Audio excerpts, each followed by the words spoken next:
स्वामी जी, मैं कभी राम नाम का जाप करता हूँ, कभी राधे-राधे का, कभी हरे कृष्ण का।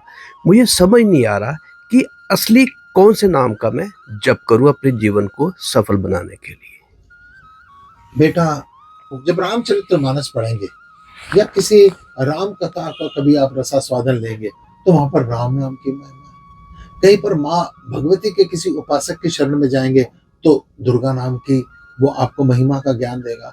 या कभी वृंदावन की तरफ जाएंगे तो राधे राधे राधे राधे। ये अगर आप इन चक्करों में पड़े रहे तो जिस नाम ने आपको शांति देनी है ना, तो वो आपको शांति की जगह आपको डिप्रेशन दे देगा, वो आपको टेंशन दे देगा। एक बार की बात, पंजाब में सत्संग था तो वहां पर एक पत्रकार हमारे से मिलने आए। कहते स्वामी जी मैं बड़ा डिस्टर्ब हूँ।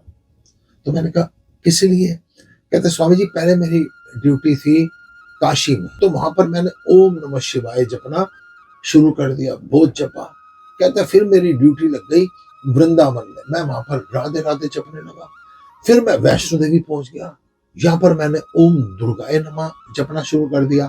अब होता क्या है कि मैं पहले सोचता हूँ एक माला ओम नमः शिवाय, फिर मैं एक माला राधे राधे, फिर एक माला ओम दुर्गाय नमः। मैं इसी चक्कर में ना भटकता रहता हूँ। कई बार मेरे को लगता है मैंने वो जाप कर लिया या नहीं कर लिया, वो कर लिया या नहीं कर लिया, वो रह तो नहीं गया।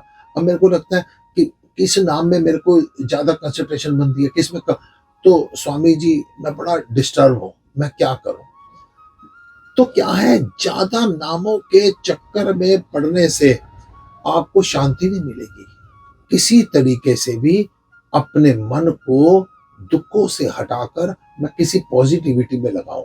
यानी मेरा जो मन है हमेशा कोई ना कोई क्रिएटिविटी करता है, किसी दुख की, किसी उलझन की, किसी टेंशन की, किसी परेशानी की। तो मैं इसको कहीं ना कहीं व्यस्त रखूं कि ये इन कामों से बचा रहे। लेकिन हुआ क्या, इन कामों से बचाने की बजाय हमने इन कामों में उलझा दिया। भगवान का अपना नाम क्या है? परमात्मा का अपना नाम तो कहा जाता है वो, उसका कोई नाम ही नहीं है, उसका तो कोई रूप ही नहीं है। कुत्ता जो दर दर फिरे, दुर दुर करे सब कोई, और एक दर का हो जाए फिर दुर दुर करे ना कोई। जो कुत्ता लवारिस होता है उसको जो मर्जी लात मार देता है, और दूसरी तरफ जिस कुत्ते के गले में पटा पड़ा होता है उसको कोई जरा सा हड़काते हुए भी डरता है, तो इसका मालिक हमारे से लड़ाई करने के लिए आ जाएगा। इसका अर्थ है कि अगर आपने कोई गुरु धारण किया हुआ है तो सबसे पहले सिर्फ सिर्फ अपने गुरु नाम पर विश्वास रखिए। क्योंकि होता क्या है, कभी आपको पैसा चाहिए, किसी पंडित जी के पास जाएंगे, वो कहेगा लक्ष्मी मंत्र का उच्चारण करो। आपको डर लगता है तो वो कह देगा आप हनुमान जी का जाप करो।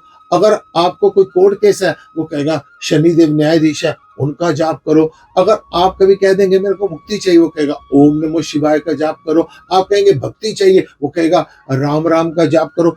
इन कामों में उलझा देगा। लेकिन याद रखिए, ये जो सारी चीजों से आपको दुखों से मुक्ति दिलवानी है वो आपके विचारों से मिलनी है। नाम तो केवल आपको भटकना खत्म करेगा, मन की कंसंट्रेशन बढ़ाएगा। अगर आपने किसी भी गुरु का अभी नाम नहीं लिया हुआ तो याद रखना, फिर मैं आपको नई चक्कर में नहीं फंसा रहा। मान लो आप कह रहे हैं कि मैं एक जगह मेरे को राम नाम मिल गया, दूसरी जगह राधे राधे मिल गया, तीसरी जगह दुर्गा का मिल गया, तो मैं भटका नहीं रहा। भगवान का कोई नाम नहीं है जो ओंकार ध्वनि है। क्या कहा गया, गुरु नानक देव ने क्या कहा, एक ओंकार सतनाम। सच्चा नाम क्या है? ओंकार। जब भी किसी गुरु से आप नाम लेंगे उसके सबसे पहले ओम शब्द होगा। जो पीछे देवी देवता का नाम होता है वो आपका इष्ट है, लेकिन ओंकार से आपकी एकाग्रता बढ़ती है। सीधा प्रैक्टिकल करके देखो ना, आप जिस देवी देवता के नाम लेते हो एक बार वो ले लो, और एक बार पूरे प्राणों से नाम लीजिए। ओम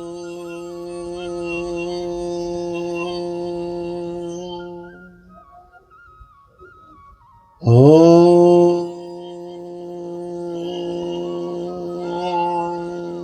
जब पूरे श्वासों से कंसंट्रेशन बढ़ाकर आप ओम शब्द का उच्चारण करेंगे तो देखना आपके पूरे शरीर में ये 10वें द्वार पर झंझनाहट पैदा हो जाएगी। ओम शब्द का आप उच्चारण कीजिए। अगर किसी गुरु से नाम नहीं लिया हुआ तब आपसे कह रहा हूं सब कुछ छोड़ के, क्योंकि साइंटिस्टों ने बताया, उन्होंने भी कहा ब्रह्मांड में अगर कोई ध्वनि है तो ओम नाम की है, और हमारे भीतर भी अगर कुछ है ओम शब्द हमारे भीतर है। और नाम की मेन जो वैल्यू है, दुख से हटाकर आपके मन को कहीं और लगाना है। सबसे पहले यहाँ तो गुरु नाम का जाप कीजिए। अगर गुरु धारण नहीं किया हुआ, केवल ओम शब्द का उच्चारण कीजिए, इस भटकनाथ को खत्म कीजिए। अदरवाइज इस नाम सिमरनी जो शांति के लिए किया जाता है, वो आप अशांति में फंसकर अपने जीवन को व्यर्थ कर लेंगे। ओम नमः